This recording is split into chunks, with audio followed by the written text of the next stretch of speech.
What's going on is the Wolf, and we are back with another episode of the Wolf Has Spoken podcast, formerly known as The Couch. But as I've been saying in the beginning of every episode up until this point, man, you still going to leave with the same information that you would have left with. Still thought-provoking conversations, still insight, still wisdom, still knowledge, still game, still dropping gems. But yeah, man, we on the Wolf Has Spoken podcast for another episode. Still find myself joined by the one and only Right on Q Live. Still alive. You know why I always say still, though? Because it's just a week-to-week thing. It is. Yeah, Q this probation period. For sure. You know, we got 3 months. We're going to see how that goes. He was late today, so he definitely has a blemish. But he late every day, but it's fair because it's his couch first. So, you know, I forgot. Nah, I'm not even. I'm going to be honest, though. Let's start with accountability. I'm like a lead from out in front type of person, so I don't make excuses. I really wasn't late today. I actually. And not including today. Well, I wasn't late last time either. I was. Hold me accountable. I was on the steps, remember? Yeah, but were you early or was I late? Both. Because we was working with Kai at the time, and Kai, I don't think I ever been late while he was doing it, but while he was producing the episodes. But all in all, we here. And I'm gonna hold that L today. For sure. No, because I mean it's accountability. Simple conversation, exactly. And it's good that we are both able to take. And if I was late, then I do take accountability. I just don't remember it being that way. I think you were a little early, but if I was late, then again, my apologies on the record. Because I gotta hold myself to the same standard. I'm not like the guy that's like, oh well, I could do it, but you can't. It's like I'm gonna lead by example, so I can hold you accountable. As you should. So it's like it won't have to go back and forth. But go ahead. With that being said, though, since we are here, since it is week to week, since we it's a new rebrand of the Couch and Wolf Has Spoken, whatever. Yes. I thought we'd do a little add a little context once again about about the show, our fact we got here, and more in general, like our ideas and opinions about like the landscape, okay. Like part of the reason why we felt like this was even necessary, why we thought it was a good idea, what we feel is lacking in certain regards. Yeah, I think that's dope. So the reason for the whole rebrand, I don't call it a rebrand because the brand is the same. The renaming of the show was because I don't own this phrase, the couch, right? So that's something that I even want to stress the importance of for anybody out there, ownership. And I'm big on that. Like I actually file LLCs and trademarks. And I would just say I was being... And for other people? Yeah, for other people, yeah. So when I say I file, that's a service I offer. But for me, and at the time when I did it, just to be fair to myself, I didn't do trademarks. I didn't know how to do them. I just know how to do them now. I had to learn because of this situation.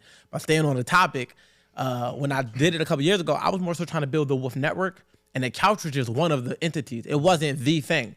But as with anything, it started to catch its own momentum. And now the couch is more known than the actual network, which is fine because you need your Whopper. Like you need your Big Mac that'll bring in the other traffic. Absolutely. So the couch became that. But I spoke on it briefly one of our episodes where I was like, a coach I was working with that was holding me accountable to finish this book, The Art of Accountability. She looked into it. It was like, yo, it's some pending trademarks on the couch.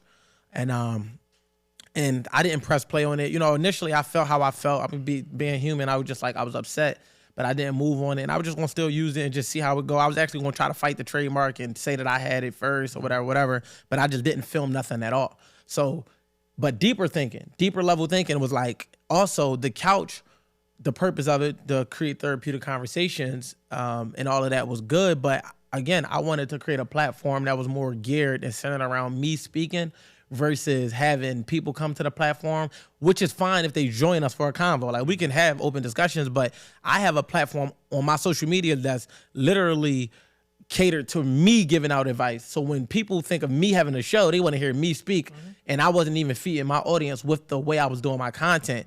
And then to top it all off, and there's no shade to nobody I brought on, but I just felt like people did not prioritize the clips or promoting it. They was almost treating it like whatever. And that's fine. But I don't treat my stuff like that. So why would I create a platform that's tailored towards giving others a platform only for them to say, I ain't posting this shit. And that alone would just like had me in deep thought over these last couple months or whatever, because it wasn't like I had to come into consciousness of it. So, that played a part. And then I'm like, you know what? The Wolf Has Spoken is also a part of my brand. I own that. As the back of my book say it. It's my business name now because I changed my business name to the Wolf Has Spoken LLC. I'm like, I might as well just keep it under one umbrella. So the Wolf Has Spoken podcast, where the Wolf will be speaking. And just to pivot into our collaboration, it was just one of the things that I felt was necessary after analyzing what you said to me. you presented the idea and was like, yo, I think it was dope. And again, when I first heard it, I'm like, I don't really want to work with nobody. I'm tired of bringing people on a platform only for them to either take it for granted. That's like the top thing that I'm not a fan of. And then two is they don't sustain longevity. Like, you know, which is what I had to learn. And one of my mentors actually said, like, you know, it's a revolving door with people like me because I educate, because I uplift. I'm going to teach anybody that I'm working with, whether older or younger. It's like, I'm not a hater. So it's like, if you get a platform and you go back to doing Right on Q Live, you still could be we building a friendship. You could still be my friend after that. But I just was like, I don't want to have a pod that's even contingent upon Q. So that brings us to your involvement, where it's like, just so the people out here who might be wondering, Q is going to always be Q and give his, and I don't want to speak for him because he's right here, but he's going to always do what Q does. But Q also is assisting me in being able to give y'all the gems by asking me the right questions and challenging certain perspectives, not to a point of a debate, but expanding just as well, expanding it. Let's use that word, expanding the perspective on certain conversations so that I can articulate it. But at the same time, which I stress to him is, no, still get your shit off too, because it's not like I'm like, yo, yeah, sit over there, say 3 things, don't say nothing, I'm gonna hog it. It's like, nah, I only bro. said 3 things so far. Only because you asked me a question and I'm going in depth so we don't have to keep revisiting it. You should. But these are some combos that me and Q have in our meetings where it's like, you know, listen, bro, this is what I want from this. I would like for you to be a part of my platform because you've interviewed me in the past and the convos are so well. I felt like you are the perfect person that can throw me alley oops for me to slam dunk the responses. But at the same time, I also respect your line of thinking, you know, and there's some things that I do challenge that you say. Of course. So, and you are a professional podcaster. Like, even if your platform didn't reach millions of people, you still done, how many episodes have you done? 200 plus. He had done 200 plus episodes. He got way more podcast experience than I do. I'm a student. One of the things I said to my guy, Ricky, who's behind the camera helping us with the production right now, I said, yo, while we doing this, I'm a student. Just so people understand, like, yes, I'm a teacher, but at the same time, I want to learn. Like, I'm not like the know-it-all boy that just want to sit down and be the only go-to guy. It's like, nah, you have more podcast experience than I do. So I even come to you for insight. Yo, what do you think about this? And I say this even on camera as a leader. I do like to have my final say because I got to be able to live with my decisions.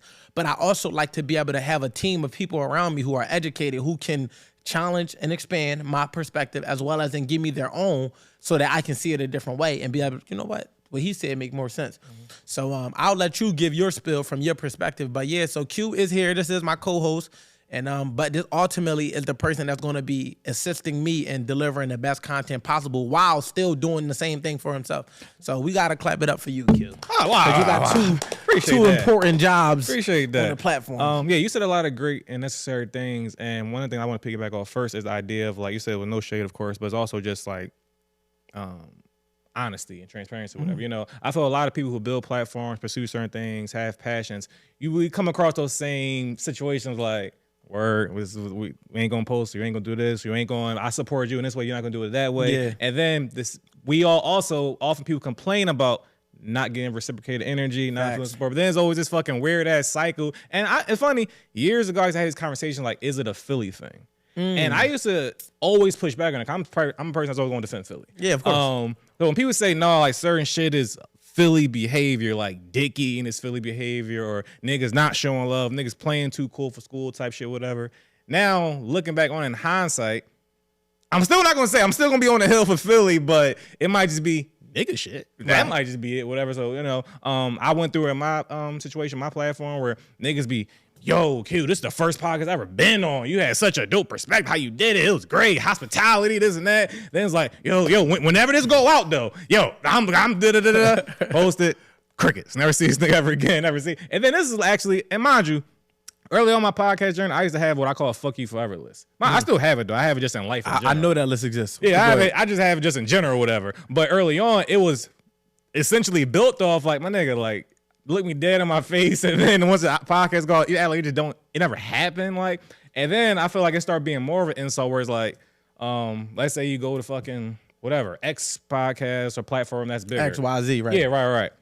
But then you dicky them though. After you had many different other cycles of people that gave you your first opportunity, gave you when y'all first was building whatever, coming to saying, and then let's say you have Ascension, whatever, you go to a bigger platform, let's say Joe Budden, whatever, and then, yo, shout out to Joe Budden, I had a great time yesterday, posting it 18 times, dicking over Joe Budden, who know you from a can of paint, whatever, but people to actually see you face to face from the same city, same environment, you can't give them the same just reciprocated respect and love. I feel it always comes back to a sense of respect. I got two questions. One, first starting with, have you directly communicated to them with no gray area of how the post schedule will go? So great question. Early on, I didn't. Early on, I didn't. And because, you know, we talked about this a few episodes ago where it's like you can't expect yourself from others. And I had to learn that in that way where it's like, oh, okay, like if I go anywhere and someone, like you said, and I feel like Instagram make it even easier these days where they do like, you can do the mutual thing. Where The collab. The collab thing. Niggas denying the collab is crazy. Like You got to leave it pending. You can't deny it. Now, like, let me just put this on the record for anybody who collab I've left pending, right?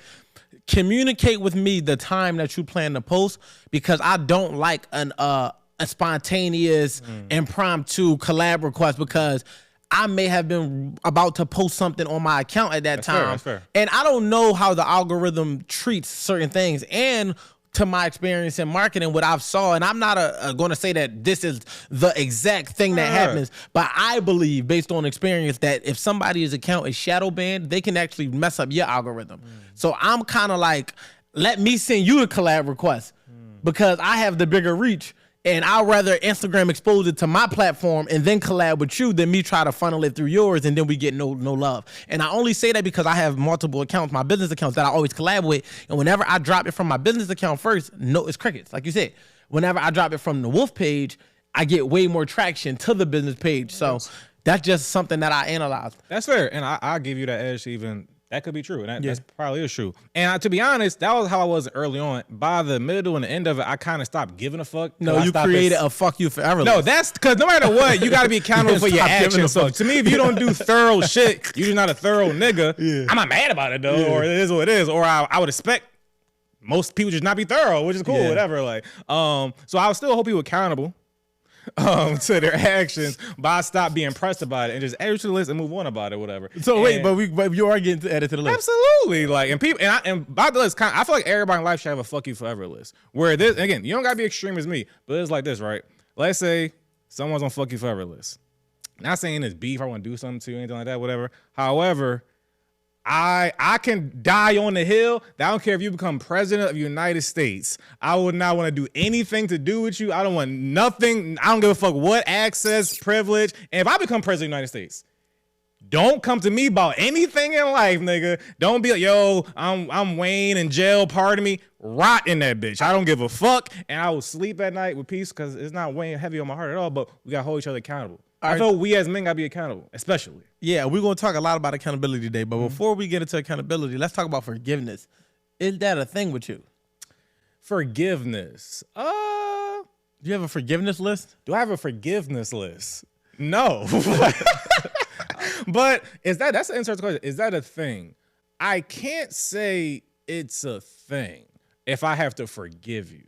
Now, sometimes before I get to like that level, I may just fall back on something, whatever. That has happened where it's like, you know, some people I call friends or social, I might mentally, emotionally demote you or something like that. So what you talked about before, it's like, if I'm going to a 10 for you, but you're going consistently as a 5, like, all right, cool, I'll just bring it down. And I don't want nothing to happen to you, or we can still socialize, but it's a different type of thing. Or let's say I fall back to a 0 and we don't talk. I had a friend where those were my closest friends and shit changed, whatever, and I just went down to a 0. So I never, I never hated him, fuck you forever list, but we had to have another conversation. He's like, yo, what's going on? To like check the temperature, whatever. And then that was that. So it still was, I didn't forgive him for anything. I just had to like fall back and later on time receive context. You know why I speak about forgiveness? And it's actually in Cheating Is Not Cheating. I got 2 chapters. One is how to forgive, and the second one is should you forgive. Okay. And they go back to back or whatever, because I feel like before you can even determine if you should forgive, you need to learn how to forgive. But also in the art of accountability, I talk about acceptance, which I feel like is the first level to forgiveness, right? So they do intertwine in a way. I feel like I think they said Buddha, or somebody had a quote where it was like, holding on to, and I'm not saying you're holding on to anger, but I said, but holding on to anger is like holding a hot rock in your hand with the intent to throw it at the person who hurt you. But in the process, who's being hurt? So it's like when we think about forgiveness, it's never really for the other person. Like I like the familiar with concept of a fuck you forever list. That's funny as shit to me, but it's not in a non-forgiving way. Like it's more like if I was to have a fuck you forever list, it's just to remind myself that you don't fuck with me like that. But I still forgive you. So I don't have no anger, no animosity, no none of that. But I have to have a constant reminder that when this shit is all said and done, you don't fuck with me. Unless we recenter, regather, you re-present yourself and actually be a new person, and I can accept that new version of you, the old version is still on the fuck you forever list. Like, I'm pretty sure the old version of me is on a lot of people's fuck you forever list. I can't act like it's not. I know if you look back on it, they like, man, like my brother said this shit to me. He said, I fuck with the wolf. I ain't fuck with Nasty now. Like, and it's like, that's funny because when he said it, I understood exactly what he meant. It was strictly like, I never had bad character. But I had ways. And it's like, if you don't better your ways, people will keep you on that fuck you forever list. So I think it's two sides. So I think it's dope that you have it, but I do want you to start thinking about forgiveness. I respect that. And I know you saying y'all, I always say receive. I received that. No, it's cool. It's cool. That's your way of processing it. And processing and acknowledging that you're not disregarding what I'm saying. Yeah, exactly. So you're just about to give your perspective. Exactly, for sure. Respect. And I'll definitely mellow because again, that's just like life shit. I feel a lot of our coming back to therapeutic conversations and shit like that. I feel like a lot of things we talk about, they are meant for, of course, the viewers and listeners to process, but also for us to be like, all right, that's interesting, whatever. Yeah. So I'm gonna think about that some more. But I do feel in the vacuum, how I stand on it right now is I feel I don't really have like real animosity weighing heavy on me for anybody though. Like I said, that's why I wanted to like harp on like it's accountability. Like, oh, cool, like. I'm gonna just hold you to that. And now to your point where I may not give someone an opportunity to present a new self. I like the way you framed that. That's fair, but it ain't weighing heavy on me though. It's like, all right, cool. You tell me no, I'm a new person in some way. It's like, that's okay. But that's the scary part about it. Because though, it should, because if it don't weigh heavy on you, then that means it's a lack of empathy in there. I do have lack of empathy. Okay. For sure. So before we unpack that particular issue, no, because that's dope that you acknowledging that. But I wanted to say to the other part, going all the way back to the platform and people getting on bigger platforms and not valuing yours. Or just others in general. Like, yours is mine as well. Like, gotcha. Right. It happened to you as well. Sure. So I'm just saying, like, not valuing the platform that they use. Right. What I have to say to people, and this is something, the reason why a lot of people always bring me on a platform is because I don't think about the size of the opportunity. I maximize the opportunity. I look at every podcast I go on as an opportunity to give out gems.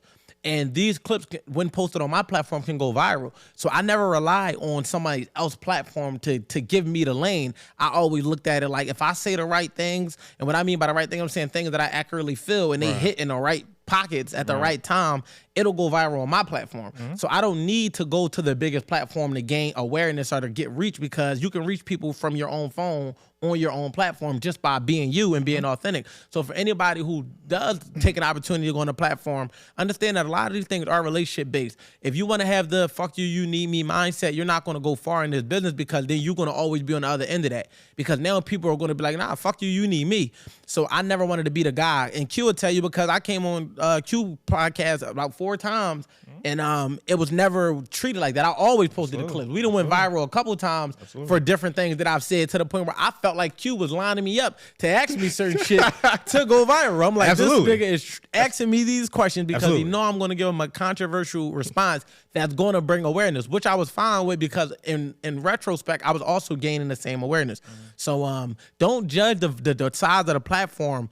Just go on. If you're going to accept the opportunity, treat it as you would treat the biggest opportunity. And that's one thing I never allow nobody to do. You ain't allowed to treat my platform like it's any platform. I don't care if you're bigger than a platform or if you're up and coming and you think at some point you're going to be bigger than the platform. That's not authentic and that's not thorough. If you're going to show up on time for an opportunity to be on TV, show up on time for the opportunity to be on here as well. Because you don't know what this going to become. But I do. And I know the intention that I'm going to put into it. And if you treat me like whatever, then I'm going to honor Q's approach to the fuck you forever list without any animosity or negativity. It's just going to be, this person conducts himself like this or herself like this, and I choose not to show love in that way, because you don't really got real love for this shit. You just trying to utilize the platform and then treat it like you did me a favor. Absolutely. And I'm big on, just to even put a button on it, like I'm big on just not being a hypocrite. I have a lot of like bold stances and takes and hills, whatever you want to call them, whatever. And the way I'm always find myself to be in alignment with these opinions or takes or feelings about shit is like, all right, if someone did this to me, would I be able to stand on it? Or if it was a reverse way?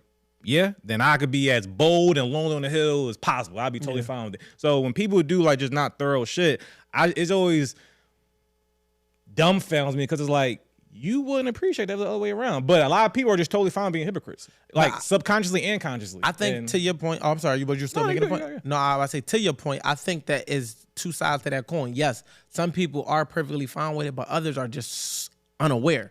Certain people are just not even aware that the things that we are not okay with are sometimes the very things that we do. And that's where accountability comes into place at, because it's not necessarily just about taking accountability for your actions when you're conscious of them. It's also about taking it. Well, you have to be conscious to take accountability, but it's about creating that consciousness to begin with. It's like I have to be so self-aware that I'm even realizing that the only reason it bothers me that you do this is because I do it as well. So that goes to the whole hypocrisy philosophy where it's like, yo, don't be a hypocrite, but be conscious of that. Like really understand, like when they say treat others the way you want to be treated, simple. It don't have to look in the exact same approach and manner in which you give it out. This goes back to reciprocity. It just has to be reciprocal. Good intentions is good intentions. Bad intentions is bad intentions. It don't matter if you took $10 or 10,000, you took. It don't matter if you gave $10 or gave 10,000, you gave. So I just think that when you understand that, you have no reason to, be a hypocrite. But I want to stay in the realm, and I kind of want to, like, you said something about being thorough, and I'm like, thorough is so subjective to the person experiencing it that you really can't say if somebody being thorough or not, because what you think to be unthorough can be perfectly okay to somebody. And I had to learn that. People see the world through the lens of their own perspective, based on their traumas, their pain, and their personal experiences. They don't know how you see the world to even know that they're affecting you in the way that they're affecting you, which is why communication is key, but understanding is the door. Because you say to me all the time, bro, we about had this convo about 4 or 5 times, and I'd be like, I know I over communicate at a time to where though it could be toxic, but that's how much I strive for understanding. What do I also say too is like, I also usually say, I respect you them. do. Yeah. Well, yeah, for sure. You definitely acknowledge it, but I'm just telling you based on my experience in life, not even just business. I really seen some fucked up shit happen, some great relationships end, some people get put in predicaments all over a lack of understanding, even when things are communicated. See, because if somebody don't understand, value is important when it comes to understanding. And this goes in relationship, it goes in friendship, it goes in partnership. It's not about how I see it. It's about how you see it when it pertains to you. So look at it like social currency, right? Like how we got economic currency. Look at it like social currency. It might not mean shit to your girl to fucking leave the water running for 10 minutes. But it might grind your fucking gears down to the point where you want the relationship to end.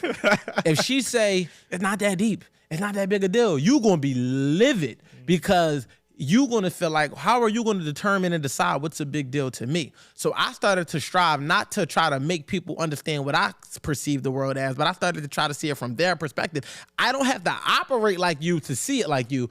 I just have to understand what this value means to you. So when you think about it, it's like, all right, this is a 10 to him. This is only a 2 to me.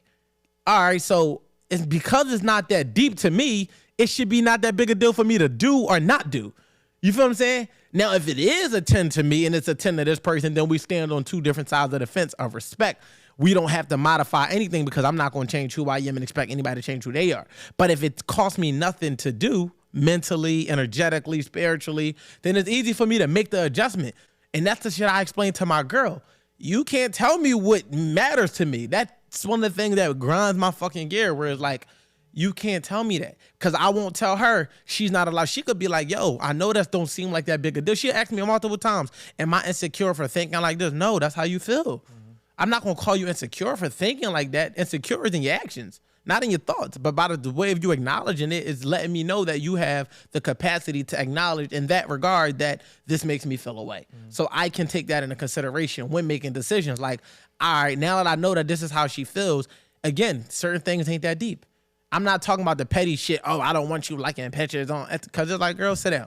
But if it's like something that's not deep to me, but extremely deep to her, and I think that goes for anybody that's in a relationship, you got to understand how your partner values something. And I know that by me clipping this, somebody going take this and they're gonna be like, oh, I like the way that sounds, and then we're gonna see it on one of them pages and them saying the same shit I'm saying. For sure, absolutely. It's funny you mentioned. So again, but we can circle back to the empathy part. I think you wanted to ask me something about. I am gonna go deep into that specific topic. To kind of segue into that, possibly, I've been told I struggle with that dynamic you just broke down. Whatever the idea of like it's a 10 to it may be a 10 to you, it's a 2 to me. So I kind of don't give a fuck about it. Now I don't go about it in that manner of I like, get it. But internally, I don't give a fuck about it. But so super long story shorter, a situation happened. That actually maybe we can unpack this on a later episode. No, we can unpack it now. Possible, we'll say whatever. But yeah, I won't get to the empathy part. But me and my dad actually aren't as close as we used to be. My dad lived in another state my whole life. Always been a great dad, always been involved, this and that, whatever. Recent years, we weren't really that close, whatever. And according to some people who've heard the whole timeline, they believe it all started from this one particular situation where. So I'm the type of person where I don't like acknowledge. I'm not the person to say Merry Christmas to everybody. So I have to text Happy Thanksgiving, Happy New Year. Like I don't do that, whatever. And definitely not for Mother's Day. I call my mom, and it's pretty much it. Like I make sure I take my mom and my girl, of course, like because she's mother of my child. Other than that, like if I happen to see someone I know who has a child, of course, I'm not fucking an asshole. Oh, Happy Mother's Day, but I don't go out my way to think about it. And I don't think nothing's wrong if people do. Yeah, I just don't do that. Yeah, understood. So I actually do birthdays. I'm big on acknowledging people's birthday. I thought that's the one day everybody should fucking acknowledge you. This is your day, whatever. Yeah. So if it's your birthday, I probably got it on my calendar and I'm acknowledge you, whatever. And if I don't, I have no problem with someone checking me about it. Understood. So one year, my stepmom is like saying, I forgot to text her. Long story shorter. Cool. The next day or two, she said, "Hey, Q, you ain't texting my birthday." I said, "Oh, that's my bad. I apologize. I'm sorry." I literally slipped my mind. I remember seeing on my calendar. I forgot to text you. Cool. I believe that what happened was that's in August. May came up after that. I think that she combined those in her mind, and she made up in her mind that I don't give a fuck about her for a reason, whatever. And my dad texted me like, "Hey, Q, you ain't text her for Mother's Day."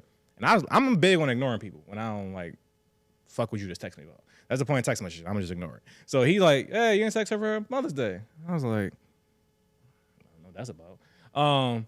Then he called me, but I was doing something, so I didn't pick up. And then he texted me again about it. And then by the time I was about to call him back, yeah, so by the way, I was just, about the Mother's Day thing. And I was like, because she not my mom? Like, I'm confused, whatever. So, and I didn't mean it. Mind you, I've known this lady for 20 years, never had no fights, arguments. I didn't have beefs with my stepdad, but his wife never had no arguments ever. But I've never texted for Mother's Day. So long as you're sure, a lot of shit happened after that, but a lot of people who've heard the story feel like it's been microaggressions that stem from that and things kind of deteriorate a little bit, whatever. Now, I bring it to this 10 and 2 thing is one of my friends saying, "All right, but Q, like, you don't feel disrespectful though?" Because, like, if they just saying they just want you to acknowledge Mother's Day, why not though? And I was like, well, one, I don't really do too well with people trying to, like, make me do something, especially I think it's dumb and unnecessary, whatever. And two, I feel there's no precedent. So I think it's just dumb to try to make it seem like it matters. Now all of a sudden it's a 10. It used to be a 0 or 2. Now it's a 10 today. And he kind of framed it was like, well, if it means nothing, it costs you nothing, why not just do it to oblige him? And I was like, you're right, but my brain literally just can't compute to that to just do it. But I think the way you kind of broke that down, I acknowledge that if it's just a 2 to you, why not just do it? If it means a 10 to them, whatever. Yeah. But I definitely stood on it though.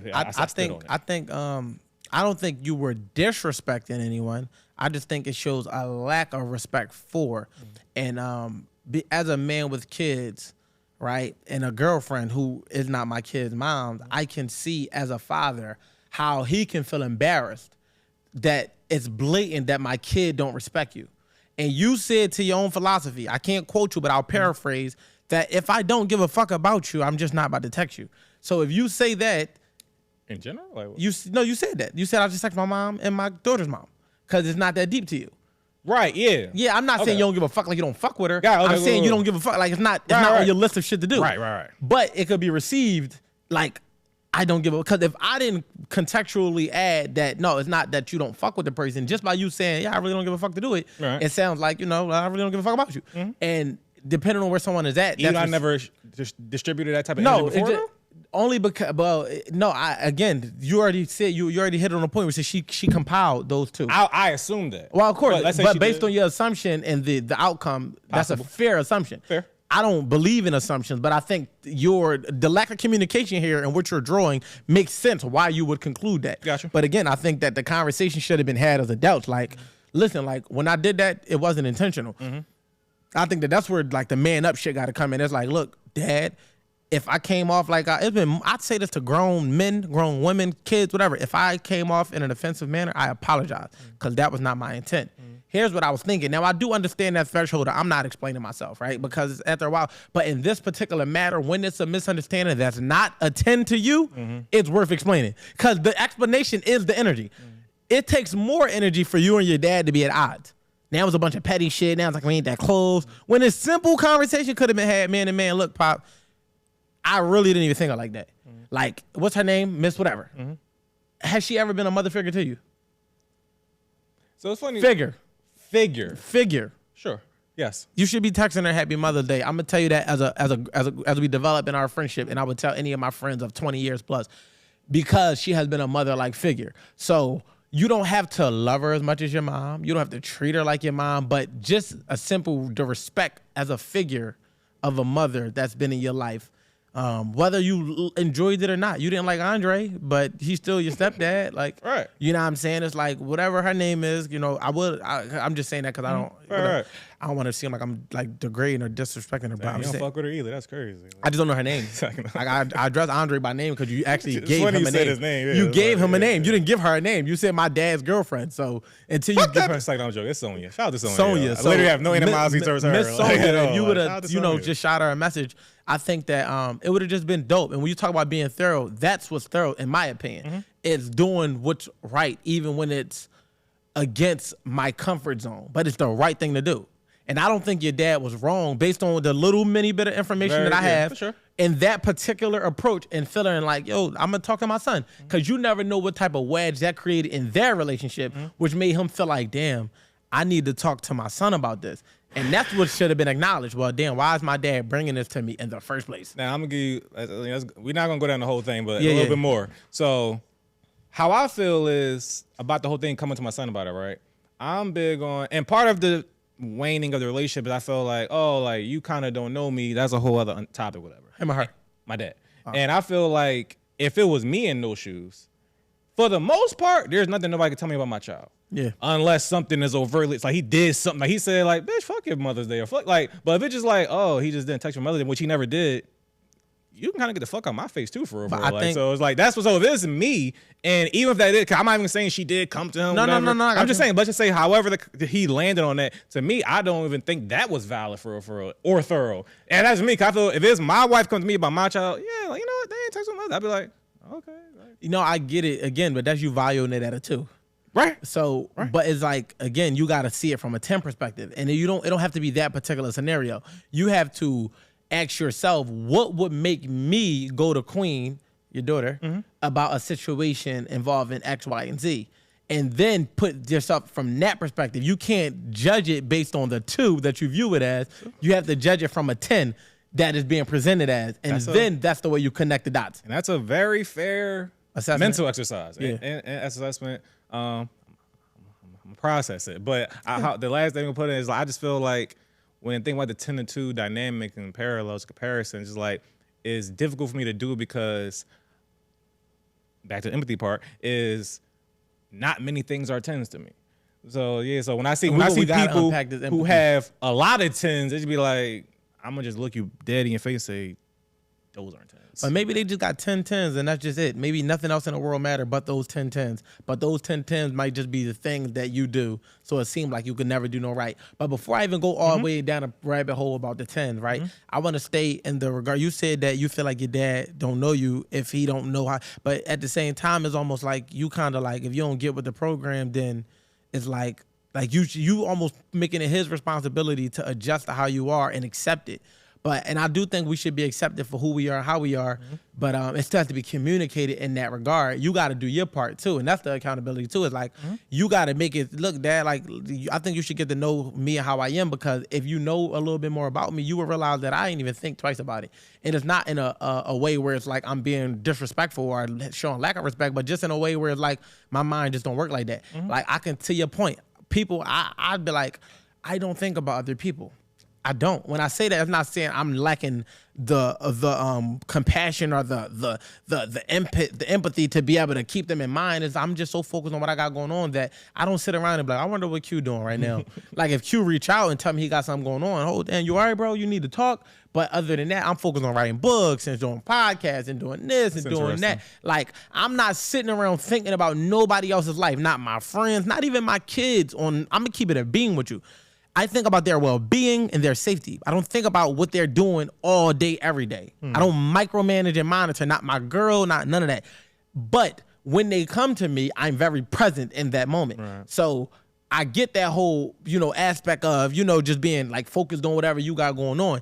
But I still communicate that because I don't want it to come off in a way where I'm like you might come to me like, yo, bro, you seen that game? I'm like, bro, I'm gonna keep it a bean. I don't give a fuck about that game. Like, but it's sometimes where I had to catch myself like, you know what? But my friends really do like talking about sports, and they might not can't. Everybody don't want to have a serious therapeutic conversation all day, every day. So what I had to do within myself was learn that with certain friendships, like way before we got on camera, you just heard my phone ring, and my homie was like, "Fuck out of here, Kenny Pickett." We only talk sports. So the Eagles just traded for Kenny Pickett. You know what I mean? So we only talk sports. So the only thing he called, "Fuck out of here, Kenny Pickett." I'm like, I'm gonna call you back on phone, but yeah, you know that nigga hung up. Like we don't have nothing else to talk about. Right. Like I said that like I compartmentalize certain. Yeah. So no, we had that. We have had that talk, but I'm saying like it goes deeper than that when it's even the relationship aspect with you and your pop, because you almost like, nigga, you should know your son, but you ain't even opened up in a way for the man to know you if you don't say it. Straight up what it is. Dad, this is who I am and how I think. If you don't say that, you can't expect this man to know that without thinking how he think. And he might think like, yo, my son don't respect me. Or because he don't respect my woman.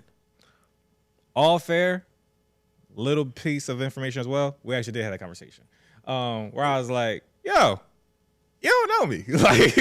And we had Did you tell him how to know you is the conversation? Yes, we had a whole conversation. And it's the funny part. So leading up to this, whatever, I was saying I had certain thoughts, whatever, my girl, and I think you have a conversation with your dad. Yeah. And I was like, nah, cause I already know how I was going to end, whatever. Yeah. Cause I know my dad even more than he know me. So she's like, no, I just think you should. What if he say you don't know him at all too though? He didn't say that. He can say that's fair, whatever, I said was better. He can still say you still don't know me. Like, you don't know me 0. I know you at 10. So like type shit. But and not saying that. I got the. But so we had a conversation. I said it, whatever, and it ended pretty much how I thought it would. And again, I feel this is a dope conversation because one, everybody has had a parent at some point, whatever. So you can have you can relate these type of situations with a parent, friend, relationship, whatever. Yeah, because relationships is transparent across the board. So and it ended with him just saying like, you know what, Q, I'm glad we had this conversation. Me and my dad was never even able to have this conversation. Yeah. And I just know, and I actually give my dad some grace where I feel like I know he wasn't raised in certain ways to even have the emotional, mental bandwidth to reach certain heights, whatever, of a relationship. So, but that was a cool acknowledgement. I received it, I acknowledged it, but I knew he didn't really have the bandwidth to be like, oh, okay, I received what you're saying, and I'm going to apply it in this way, whatever. He just received it and be like, wow, I couldn't even say this to my dad. And I was like, that's cool. Because I think in his mind, he still felt like you was wrong. So I think he did what he could to acknowledge how you felt in your perspective without minimizing it. But me being on the outside, and I was like, wait one thing real quick. If it was somebody who actually does know me better, they already know. Because when you know people, you know how to deal with them, and shit like that, whatever. People already know not to come with me with certain things and certain manners, whatever. But I don't think that's fair though, because then I mean I gotta walk on eggshells to be your friend. No. Like for instance, I got one friend, right? He's not like super Muslim, not that, whatever. But he doesn't like either Merry Christmas, I forgot which one it is, but like, why are you presuming or assuming that I celebrate Christmas? There's like a pet peeve of his. So to fuck with him, I say, oh, Merry Christmas, whatever. Right. But I already know because I know him. I'm not going. Yeah. So I feel like when you know people, it's not. I get it. Yeah. You gotta be intentional about getting to know. Even when we have our conversations in our meetings, and I'd be like, yo, that's the way I am, so that you don't receive my approach the wrong way. I think that's you build and learn it over time as well. 100%. Yeah. But just in this regard to this particular matter, I think it's not a you don't know me moment. I think that's one of the moments where you just gotta. And I ain't telling you what you got to do by saying you just got. I'm speaking generally to anybody that this might apply to.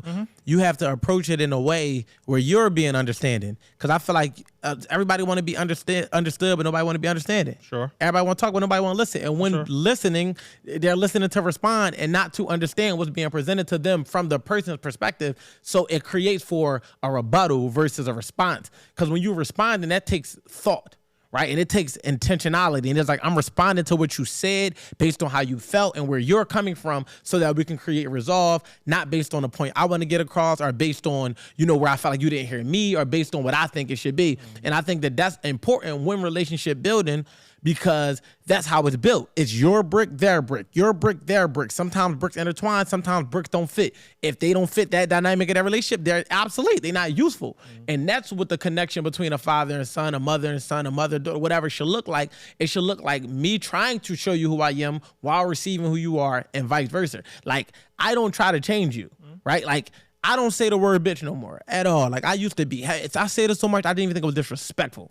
You know what I mean? And I'm heavy anti. I got a friend trying that now. Yeah, but it's like I've been on it for years. Like, so it's like I say chicks. My big brother came home from after doing a couple 14, 15 years in jail. He's like, why you call them bitches? Why you don't just call them chicks?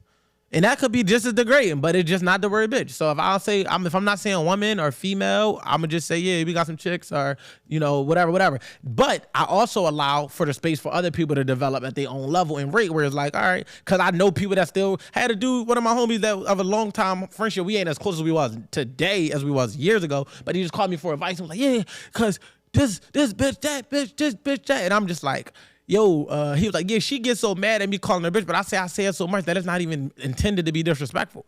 I plug in.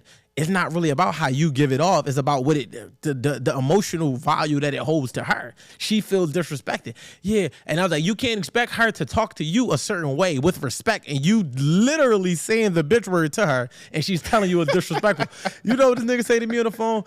Damn, she said the same shit. She said, how you expect you to be able to say that, but I can't say that?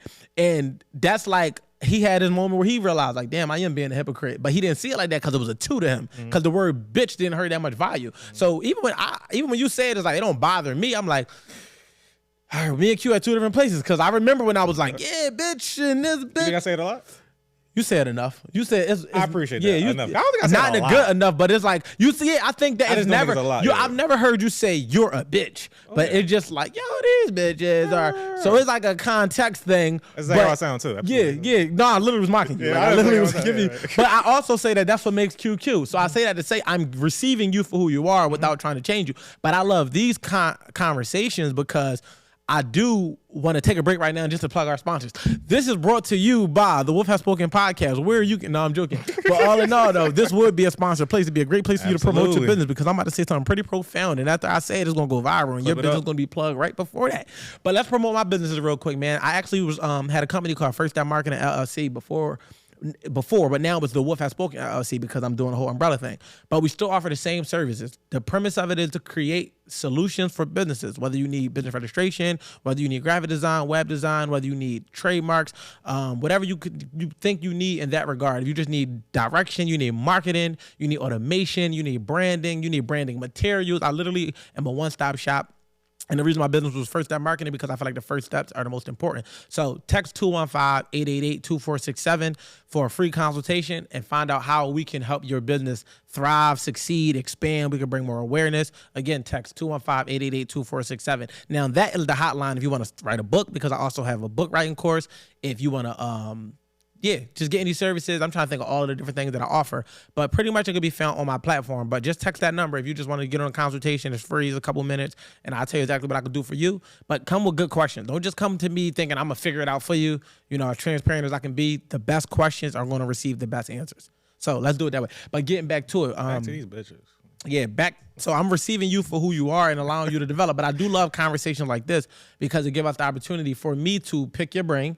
The audience gets to receive, because I feel like there's a lot of people who are like me, who are like you, and this dynamic allows for everyone to learn, right? Absolutely. So even if they're not like you or me, but they can still relate, they can learn. So I appreciate you for even opening the door in that manner and being willing to answer and respond. But we are going to talk about empathy. For sure. And I want to say as well, why I feel is going to continue to make us more unique and stand out is people can learn and be entertained, captivated, without also being a super overt, this is 10 steps to empathy 101. We just having a conversation. This is how we naturally. Because this is how I would be with my homies, and it's like at the same time, it's like I feel like, let's just use the gym for example, right? If I went to the gym 5 days a week and you went to the gym twice a week, who you think gonna be more in shape? Me. I'm genetically modified and gifted. I told you on the first episode, Q was a liar. The lies continue. I'm just telling the truth. I'm sorry. I tried to defend him. He's a liar. But But what I would have said was, to your point, was fair enough. It does matter what you do in that time frame. But so you can. But hypothetically, if we did the same amount of work, Yes. I would be more in shape, right? And I feel like that's how personal development look, right? So I read hundreds of books. I've done therapy. Naturally, me and you can have the same level IQ. Naturally, I will be farther along in my journey only because I started before you and I've done the work. So my goal is always to help the people I fuck with, whether I know you directly or not. I got a relationship with all human beings, meaning I want everybody to grow. If I can provide perspective, insight, wisdom, or challenge a perspective, I'm always going to do that. So I appreciate like the openness and the vulnerableness to even share certain things and be willing to, because a lot of us as men we get so stuck in our ways. And I say we, but this really don't apply to me today because I do the work. But I can say as a man throughout my manhood, getting stuck in my ways where it's like, if it's not broke, I don't have to fix it. But what I had to start telling myself is, it ain't about if it's not broke, not fixing it. Some shit just need to be updated. Like if you think about iPhones, the iPhone 4 probably still works, but they still updated it. They upgraded, they fixed little bugs and they tweaked it. It's still the iPhone though. It's just a reformed version. So now I think we at like motherfucking iPhone 25 or some shit like that. You know, give or take. But we so far along from the iPhone 3, 4, 5 that was a part of our upbringing. It does so many different things. We remember iPhone 4s when they introduced FaceTime. Now you can do group FaceTime. Remember when they introduced group messages? So that's what it looks like to do the personal work, where it's like, I'm already pretty good as a person. But if I can go a little bit farther in depth to refine these things about me, I can be much better as a father, as a man, as a leader, as a brother, as a friend. And that's how these conversations stem about, and I hope to leave with. So it's funny because one of my goals today was to challenge Q's thoughts. It's literally written right here. Literally, challenge Q's thoughts. Interesting. Okay. It was a goal. Why? Because when I was watching all 3 of the episodes, I was like, okay, you use the word like-minded a lot, right? And I'm like, that's fair. It's a fair assessment. But when I thought in 2 different episodes, one you said you don't read, and the other one was like, I don't do therapy because I don't feel like I need it. Right. I said, I have to challenge this nigga's growth. Only because I'm like, I reached at a point where it was like, I'm smart. I got this figured out. And it's really nothing that so many homies I know said, man, I don't need to read. And then when they read, you know what they say? I already knew that, which is the truth. Because there's no stone that went unturned through the 365 days of all of the years under the sun. But it's not about knowing, it's about doing. Like if everybody know cars drive, but not everybody know how to drive a car. Now you can read the manual, but you still got to get in the fucking car and drive the shit. So I be driving these conversations in that direction. So I just wanted to, this boy good. That nigga good. but again, I don't never want to change anybody. Just challenge it. And I do want to challenge you because the growth you said you want to talk about accountability, and we're not going to not talk about empathy, but I'm going to tie it to this. Okay. I want you to open a book for the first time and play a sound effect when you do this. You need the golden arcs need to come over it. Go to the table of contents. Yes, sir. You tell me what chapter seems like it would. The tablet of table of contents. Yes, sir. Which chapter? Just tell me which chapter you feel like piques your attention in this moment. Pushing past your limits. Pushing past your limits. What's the subtitle today? Accountability teams. All right, set it back here.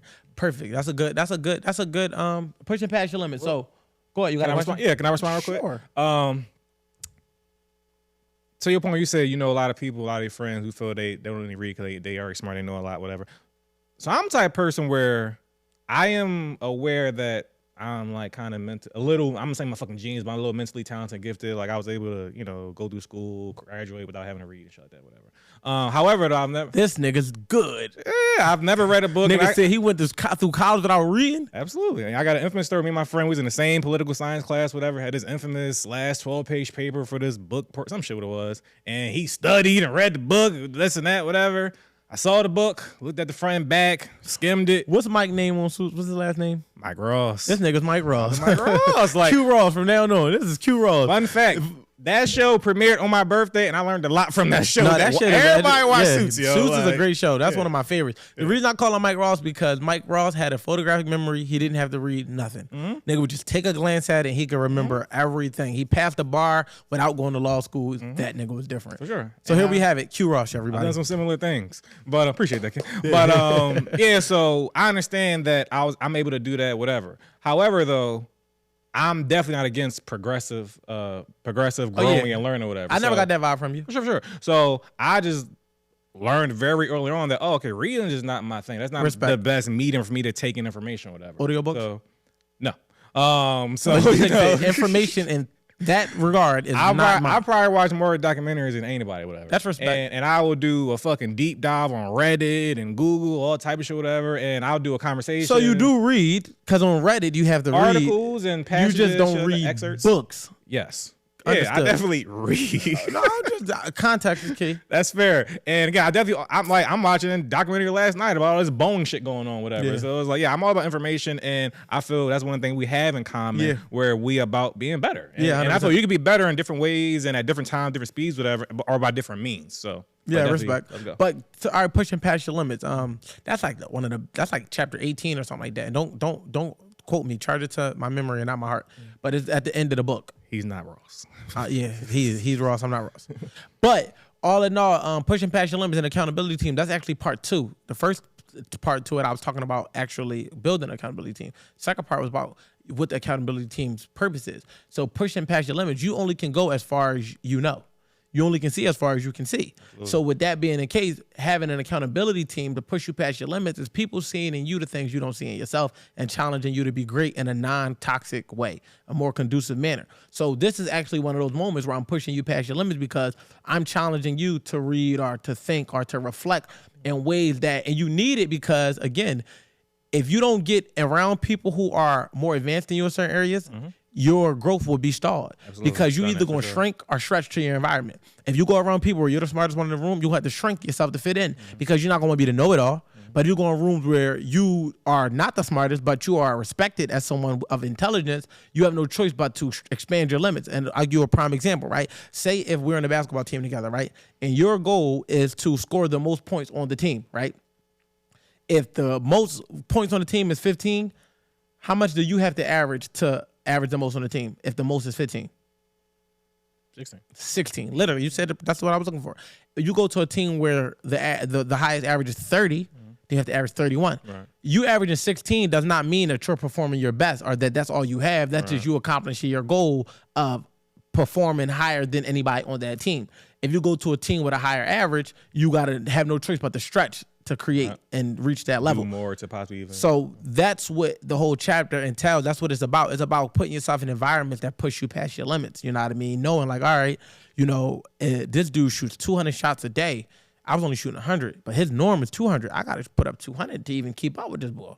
It's like Kobe's whole philosophy on going to practice 3 times a day instead of 2 times. He understood that over time, he would eventually be better than his peers. And it happened. Why? Because he simply put in one more practice session than they did per day. So that's the whole concept of pushing you past your limits. And that's like on the back end of accountability. And some of the things that I talk about it's about taking accountability, but also being able to receive accountable and also being able to hold others accountable. Because those 3 different things, like you can very much be great at taking accountability. Like, yo, damn, I fucked up. But when somebody tries to help you see that, you probably don't receive it well. You attacking me. And then when it comes to hold somebody else accountable, you probably don't know how to go to them and say, yo, listen, I want you to understand this is where you went wrong. You might be like, motherfucker, you fucked up. You need the X, Y, and Z. So this book is a tool to teach you how not to weaponize it and how not to take it personal, as well as then allowing it to just flow through you. So being an accountable person, which is one of the things that I reference in the book, that's what I call it, being an accountable person. When you're an accountable person, you naturally, honestly self-reflect. Like naturally, I go into every situation literally reflecting on what I did wrong. And you have after our conversation at times as well, yo. I have to because I've even one time I said, yo, Q, you was over talking me a lot. And I went back and listened. I said, I was over talking him a lot too. I said, bro, I'm letting you know that I did notice this, but I have to work on that as well because I noticed that about myself. The reason being is because, again, going back to the whole hypocrisy thing, we often overlook the same things that we do to others. But we notice it when it's done to us. So for me, honest self-reflection is key, which is why I was a mirror on the book, because you got to be able to, if you can't assess yourself, nobody's going to be able to tell you nothing. And you don't want to be that person that can't be like, yo, damn, I realized that I could have went about it like this. And I'm always looking to get better. So I'm like, damn, I can get off any call. Damn, did I say that right? And it's not toxic to a point where I'm overthinking. Right. It's just a little quick assessment. Yeah. And I'm going to tell you the difference between an overthinker and an assessment. Both going to do the same thing. You're going to play the scenario out in your head and figure out what you could have did differently. The toxic overthinker is going to replay that moment over and over. The assessor is going to know that I can't change what I did in the past, but I can change what I'm going to do moving forward, and I'm not going to allow it to happen again. And that's how you do it. So, and conclude and apply. One of the things that I do want to say, I do want to deep dive into both of these books over the course of the next couple episodes, like really choose topics and really dissect them and really spar and go back and forth and give insight. That's one of my goals. But I like that. And real quick to also add to finish up the whole Mike Ross thing, give myself some more flowers. But no, another thing I didn't finish the point where we wrote the paper. My shit recorded the whole thing. Wow. We finished the paper and he ended up getting a 90. I got a 94 on it. And so you actually smarter than him? Are you talking about Mike Ross or your friend? No, my friend. I'm sorry. You said Mike Ross thing. No, Mike Ross to go. Yeah, no, he's smarter than him. But he got a 90. I got 94 or whatever. And he studied and read it. And I just glanced at it and got it. So I know I'm able to do that, whatever. But to segue that into another point, as I've gotten older and then now have a child, I probably said before, I often be wrestling with the idea of like, all right, like how much is nature rich and nurture? And then books is one of those things, whatever. At one, not that I was going to say like my daughter don't have to read, whatever, but I know sometimes I'm a little more lax about it because I'm grown. I don't read, I don't have to per se, whatever. But then that's me taking for granted how much cause my mom, one of her top pet peeves about me, also knowing her child and knowing shit like that, whatever. She know I don't read, and she hates it. Because she reads like a book a day. She reads all the time, whatever. And when I think back, I remember her vividly reading to me all the time, like my entire childhood. I had to do fucking oratorical contests, memorize speeches and poems, and perform them, and do book reports and all type of shit, whatever. So like reading and language arts are always a thing. So I can't just now, as a fully developed person, take that for granted and say, no, I'm just naturally Mike Ross. It's like no, like. Who knows? Partially a percentage, whatever, but part of also how much my mom poured into me those type of skill sets and talent and information, whatever. So the same has to be done to my daughter, at least, or whatever. 100% type shit, whatever. So I would try to if I could give you some homework, you don't have to do it. It's just a suggestion. Really sit back and go on an honest reflection assessment and ask yourself, what are 10 things about me that should be improved? And then what are like 5 or 10 things that I actually want to improve about me? And then the last part about it would be, how are others experiencing me? If people can speak freely about me and I would never know, what are some of the worst things they can say? Now, when you assess yourself in this regard, it's not for you to slander yourself. I'm going to come back and say it on episode. Or tear yourself down. Yeah, but I'm also speaking to the audience because I want them to do it as well. It's not for you to assess yourself and tear yourself down. It's for you to realize how you may be given, the energy you may be exuding that people may be reciprocating. Does it mean you have to change to appease them? No. It's just about being aware that this is what you're giving off. If you're perfectly fine with, cues for philosophy of fuck your tens, they're my twos, then to go with that. But at least you know that you fuck your 10, they my twos, versus you being completely unaware that that's even how you're giving off. Like, you might be thinking you're a great partner or a great parent, and the whole time you being received as a piece of shit because you don't even smell your own shit. You just think your shit don't stink. There's another philosophy that I break down in the book I created, and I didn't create the word, but the correlation. Constructive criticism versus destructive criticism. And to break down the correlation, constructive criticism and destructive criticism is the same, because in one way of they both will tear you down. Constructive criticism is going to tear you down with the intent to build you back up better. It's like doing renovations. Destructive criticism stops at tearing you down. So you'll notice the difference. Now, both can be beneficial to you if you are an accountable person and you reflect and be like, you know what? I don't like what that person is saying about me, but there's some truth to it. I'll work on that. But I'm not going to allow their words to hurt me. That's how you deal with destructive criticism. The way you deal with constructive criticism is understanding the intent that's fueling it. And that's what separates the two. This person is telling me this because they feel like it'll make me better. Now, you don't always have to agree with the suggestions that they make, and you don't always have to make the modifications. It's just about being aware. Okay, Q said that when I'm talking, I tend to duh too much. That might be my particular approach to things, so I don't have to change it, but I am acknowledging that he noticed it, and I'm going to keep in mind how somebody else might notice it and what that can do. You know what I mean? Versus me being like, man, what the fuck do he know? He can't tell me nothing. So just keep that in mind, you guys, when you out there doing the work. Let me look at the rest of my list of goals that's on here. Yeah, and why you go ahead and do that? Yeah, why you do that? Yeah, it's funny. That was another topic I had later on. I know one time you asked me, like, do you care or you have a preference about how you represent it with these clips? And yeah. And I it's funny you say that, because I used to go to that with my platform where people would say like mind you, I was never some person that would flip it and switch it and cut it, do certain. No, Yeah, the that's clip nutty. is the clip. Yeah. And I'm always aware. I call it. I'm intentional with my words. Like, I know what I'm going to say. I think about it before I say it, and I know some of my thoughts are just naturally unconventional 100%. or a little different. Whatever. I fuck with it. You know, might be a little spicy. I realize everybody isn't. Some people just be saying shit, whatever, and not even they even trying to be a shock jock. They just say shit. Don't understand.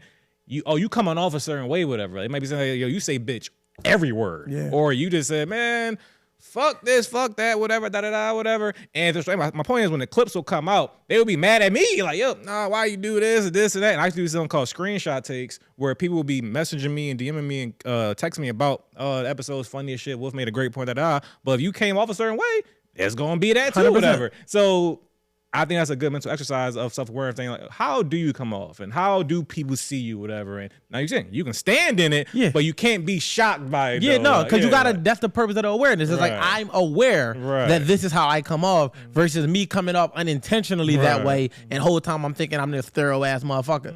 You know what I mean? And that the reason I built myself up to be able to withstand both is because you don't want to be so fragile that every opinion that differs from yours shifts your spirit. You want to be able to take both. You want to be able to say, okay, this people see the world left, this people see the world right, this people see the world up, this people see the world down. Everybody has their own perspective because based on their experiences. I'm not going to allow that to shape the center that I'm in, but at the same time, I'm going to be conscious of all of these different ways of the world, so that if I have to have a conversation with a left thinker, a right thinker, up thinker, or a down thinker, I can adjust my barometer of approach. Whereas like, all right, I'm receiving you, so that you can receive me, versus me just completely doing away with it because I'm not even aware of it. So you said what? No, so we actually did kind of cover all of my goals. I am gonna plug one more thing before we come to a halt. Cool. But do you have any like special questions or anything that we can answer as we land the plane? Let's see. While we land the plane, we could do a little quick. Oh, empathy, real quick. Oh well, so to you lacking empathy. I would never. I'm not a licensed therapist. I am a certified relationship coach. I did take some psychology classes, but again, I didn't finish it. I'm not licensed. I'm not none of that.